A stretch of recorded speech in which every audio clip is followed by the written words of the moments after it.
Gaano man karami ang iyong pera, wala kang madadala kahit isang kusing kapag namatay ka.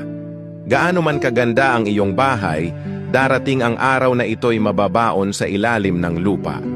Gaano man kataas ang iyong estado, ikaw ay magiging alaala lamang kapag ikaw ay nawala na. At gaano man karami ang iyong pamilya at kaibigan, unti-unti ka rin nilang makakalimutan pagkatapos ng iyong pagpanaw.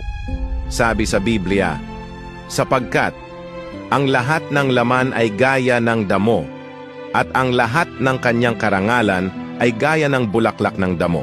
Ang damo'y natutuyo, at ang bulaklak ay nalalanta.